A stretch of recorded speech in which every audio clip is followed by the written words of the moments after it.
Muito bem, chegamos ao fator número 7, que é o último fator da nossa série de 7 fatores da pregação relevante. E esse fator é a conclusão prática. Esse é o momento em que o seu sermão precisa se tornar mais prático do que nunca, porque é aqui que você vai preparar o seu ouvinte para tomar uma decisão. A conclusão tem basicamente duas partes, você não precisa de mais do que isso. Uma boa aplicação prática e um apelo. Algumas pessoas começam com um pequeno resumo, também é apropriado. Você pode ter essas 3 partezinhas, um pequeno resumo, uma pequena aplicação e então o seu apelo. Essas 3 partes tornam a conclusão mais forte. Algumas pessoas preferem omitir o apelo. Outras fazem a aplicação ao longo do sermão, e é bom que faça isso também. Mas é sempre bom. Eu costumo fazer, no meu caso, em vez de omitir o apelo ou de repetir a aplicação, se eu já fiz durante o sermão, eu transformo essa partezinha num resumo aplicativo.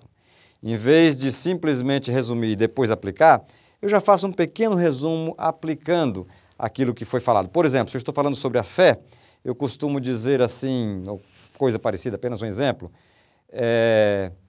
a fé que removeu montanhas na vida de personagens bíblicos pode remover montanhas na sua vida também.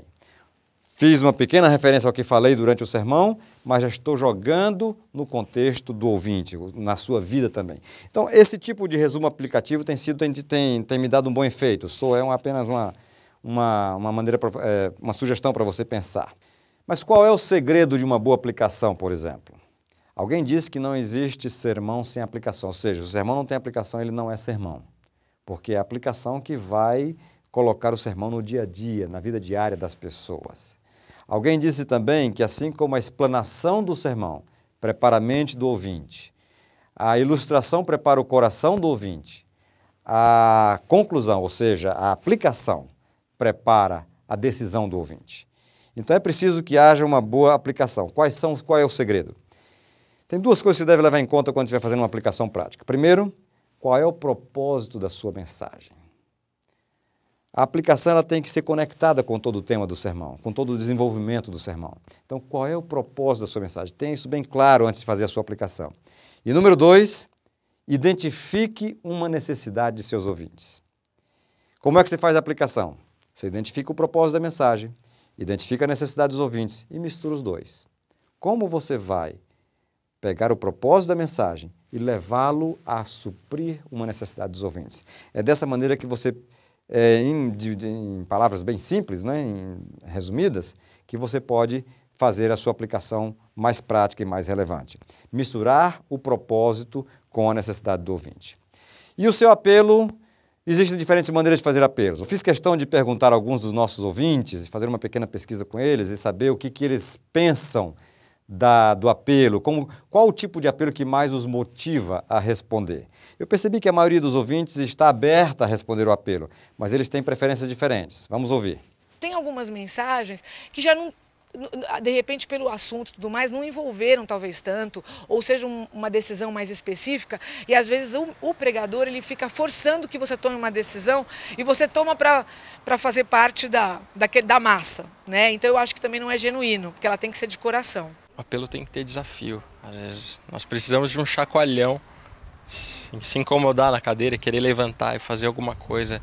O apelo tem que trazer desafio. Jesus desafiava as pessoas. Ele dizia, larga tudo que você tem e me segue. Que não seja melodramático, talvez eu não sei expressar. Quando parte para uma coisa muito de choro, Tem hora que eu falo assim, eu não vou nem levantar, porque se eu levantar eu vou começar a chorar e eu não vou me expor aqui também, não quero, né? Porque eu choro muito fácil. Então essa parte eu não gosto, não. Gosto dos apelos que me façam refletir e não levantar-me do meu banco. Eu gosto de poder refletir e que esse apelo faça com que a partir da reflexão eu possa partir para alguma mudança com a ajuda de Deus. Sem o que o apelo é meramente sentimental e, desculpem, mas inútil. Você viu que alguns gostam de apelos mais racionais, mais discretos. Muita gente não gosta tanto do apelo muito sentimental. Então, alguns pregadores mais sentimentais gostam do apelo sentimental. É preciso que você tenha um pouco de cuidado e mantenha um certo equilíbrio ao fazer o seu apelo. Mas o apelo deve ser curto e direto ao ponto. Alguns pregadores fazem longos apelos, né? Depois de 30 minutos de sermão, gastam mais 30 com o apelo. Não é essa uma boa ideia. Cuidado, porque isso pode destruir um pouco ou bastante do efeito e da relevância do seu sermão. Então, o apelo deve ser primeiramente curto, direto. Você já falou o que tinha que falar, você já introduziu o sermão, você já apresentou a mensagem, agora você quer ação. Então, o apelo deve desafiar o ouvinte. Talvez essa seja a palavra-chave do apelo. Depois de você fazer a aplicação prática, agora você desafia o seu ouvinte para a ação. E pode ser com palavras simples, você não tem que convidá-lo à frente todas as vezes, você pode convidar o ouvinte à frente, você pode convidá-lo para se levantar, você pode convidá-lo para fazer uma oração silenciosa lá onde ele está mesmo, para que ele tome a sua decisão. Mas você deve sempre desafiá-lo à ação. Por exemplo, no Sermão da Fé, você pode dizer, se Deus está disposto a remover montanhas de sua vida, o que você está esperando? Um desafio. Você pode dizer isso de diferentes maneiras, mas é esse tipo de desafio que o ouvinte precisa ouvir para tomar a sua decisão. E depois do apelo, nem uma palavra mais. Esse é outro segredo do apelo.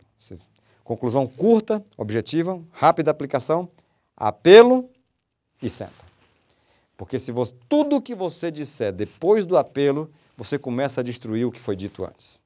Então o apelo deve ser direto, prático, desafiar o ouvinte e você encerra ali, com uma expressão de impacto muitas vezes, mas nenhuma palavra depois do apelo. Alguns cuidados que você deve tomar na conclusão em geral. Primeiro segredo, que aliás é um erro primário de muitos pregadores, nunca avise ou anuncie que vai concluir o sermão. E para terminar, aí você não termina, você continua falando, né? Ou você diz assim, eu gostaria de terminar o sermão, cuidado. Nunca avise. Termine. Em vez de avisar, termine, que o seu ouvinte vai agradecer. Em vez de você simplesmente avisar que está terminando, termine de fato o seu sermão. Outro cuidado que você deve ter, não repita o sermão na conclusão. Alguns pregadores, às vezes, parece que ficam frustrados porque sentem que, de alguma maneira, não alcançaram o objetivo durante o sermão. Aí eles começam a querer agora recuperar o espaço perdido durante o sermão e começam a falar de novo e a inventar novas coisas. Por favor, não cometa esse erro. Se o seu sermão não foi bom o suficiente, quanto mais cedo você terminar, melhor. E quanto mais você demorar, pior ele vai ficar. Então, se você não está muito satisfeito com o que você fez no sermão, mais um motivo para você terminar correndo, termina rápido. Liberte o seu ouvinte. Se o sermão não foi tão bom, liberte o seu ouvinte desse problema, certo? O mais cedo que você terminar, melhor e mais relevante será a sua conclusão. Outro cuidado, não inclua matéria estranha na conclusão. Você pregou sobre a fé, um sermão bonito sobre a fé, falou sobre a história de Abraão ou coisa parecida. Aí, de repente, você resolve colocar outra doutrina lá no meio do apelo. Por favor, não é esse o lugar de você inventar novidades no sermão. Aliás, no sermão, como eu disse, o sermão todo deveria ter uma ideia central única. E no apelo, na conclusão, muito menos você deveria incluir matéria estranha. Um erro primário de alguns iniciantes que você deve evitar. Nada de elogios ou agradecimentos no final do seu sermão. Você fez um sermão bonito, fez a sua conclusão, fez o seu apelo, aí depois você quebra todo o clima dizendo, eu gostaria de agradecer o pastor fulano de tal, ou a irmã fulana de tal, ou não sei quem, porque fez isso ou porque fez aquilo. Não é o lugar. O sermão é para comunicar uma mensagem bíblica e a conclusão é para desafiar o ouvinte à ação. Isso não é hora de elogios, não é hora de agradecimentos, não é hora de anúncios. Eu queria avisar para vocês que na semana que vem vai ter uma reunião para isso ou para aquilo. Não depois do seu sermão, não depois da sua conclusão. Você está destruindo. Como eu disse, cada coisa que você fala depois do seu apelo, você está destruindo o efeito do que foi falado antes. Lembre-se que a conclusão é exclusiva para motivação espiritual, não para elogios, não para anúncios, não para agradecimentos. E uma regra básica de pregadores experientes. Pare de pregar antes que os seus ouvintes parem de ouvir. É preciso ter muita sensibilidade. Alguns pregadores ficam como que rodeando Jericó, né? E dão uma volta, depois dão outra, e depois dão outra, e não sabem como terminar o sermão. Se você não sabe como terminar, termine sem saber. Mas não torture os seus ouvintes prolongando a conclusão do sermão. Depois de conversarmos um pouquinho sobre os 7 fatores da pregação relevante, eu queria abrir um pouquinho o meu coração e falar diretamente ao seu coração. Você ouvinte, você pregador, sobre o que eu considero o maior segredo da pregação relevante. O maior segredo da pregação relevante é apresentar Jesus Cristo e aprender aos pés de Jesus Cristo. Você quer ser um grande pregador, você quer ser um pregador poderoso? Olhe para Jesus. Olhe diariamente para Jesus. Olhe nos evangelhos as histórias de como Jesus desenvolvia o seu ministério e apresentava a sua pregação. Aprenda, por exemplo, das ideias de Jesus. Observe a força das ideias que Jesus usava. Observe as figuras de linguagem que Jesus usava, as ilustrações, as histórias vivas que Jesus usava. Observe, por exemplo, a força dos argumentos de Jesus. Aprenda com esses argumentos. Observe a maneira como Jesus aplicava a sua mensagem. Tudo que nós falamos aqui, tudo que os livros estão falando por aí, Jesus ilustrou isso de uma maneira poderosa, riquíssima. Talvez a maneira mais eficiente de você aprender a se tornar um grande pregador é aprender aos pés do grande mestre. Aprenda, por exemplo, das longas noites que Jesus passava em oração, em comunhão com Deus.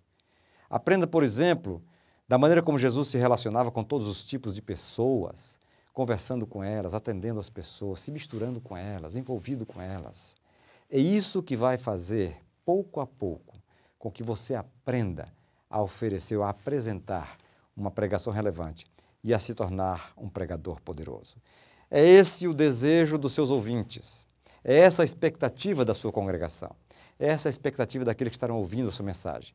E é esse o nosso desejo também, que você, como um pregador, aprenda aos pés de Jesus e se torne um grande e poderoso pregador seguindo o exemplo do Mestre.